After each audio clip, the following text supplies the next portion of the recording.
business. I had someone approach me some years ago, and they said they could help my business. But they just didn't tell me that they could help my business. They explained clearly how they could help my business. Now, I would be a real fool to not understand that if this person can be profitable to me, and for me and for my business, then I need to take them on.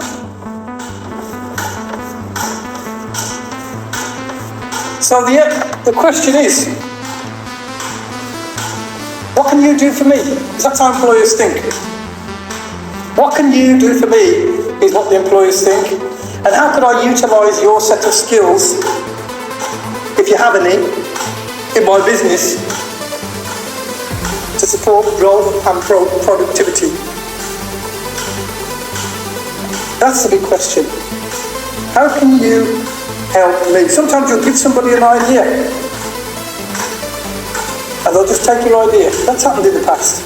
You just don't give them ideas. You just say and explain how you and your specific set of skills can help that organisation and support them.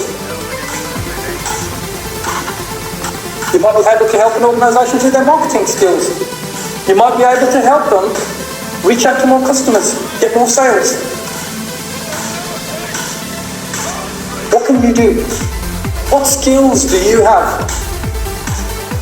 And let me say something about communication skills. If you are so good, if you are the bee's knees, if you are the person that is fit for that role, what can you do without being too arrogant about it and being humble about it?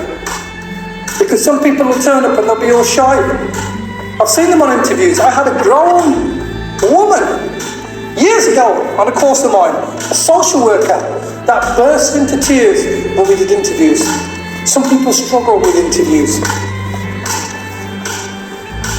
Burst into tears. Looking at this person, they look very confident. But they didn't know what to say. And they said, I've never done this before.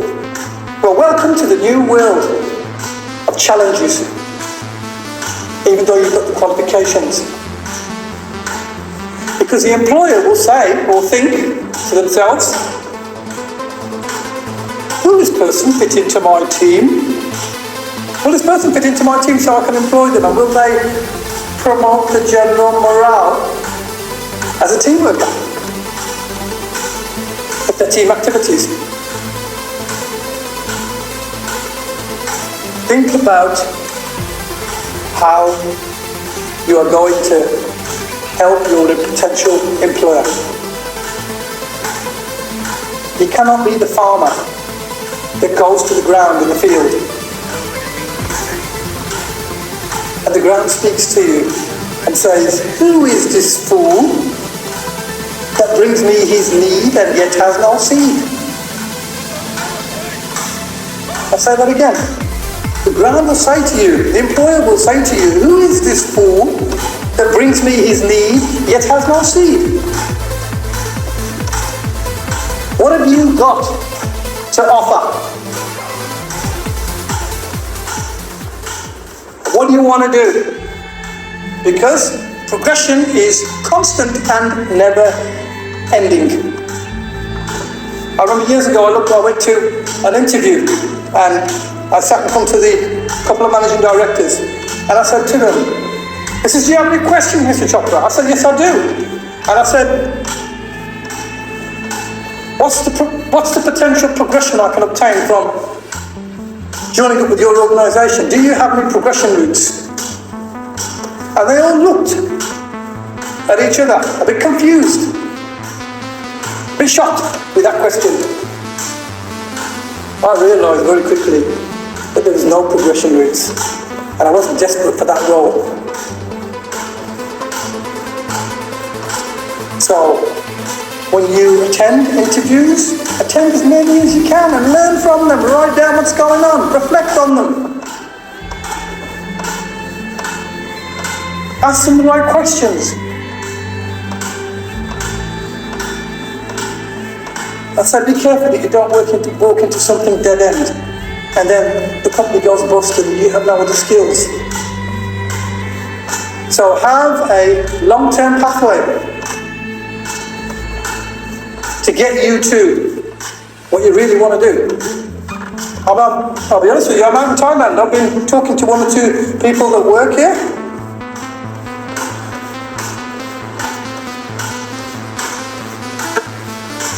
One of the questions I ask is, what do you want to really do? And some people, can you believe it, cannot think beyond that question. They don't really know what they want to do. They just live in the here and now, and not in the future, and not in the preparation for the future. Make plans now. There's an acronym.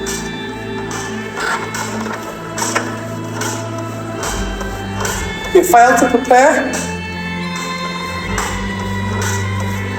You fail to prepare, you're prepared to fail.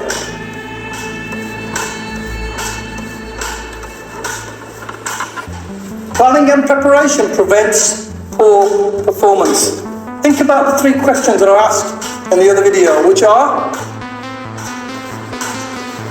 number 1, what do you want to do? Number 2, what skills have you got? So number 1, what job are you looking for? Number 2, what skills do you have currently? And number 3, what's your long-term plan? And get that embedded into your subconscious so you can move toward it.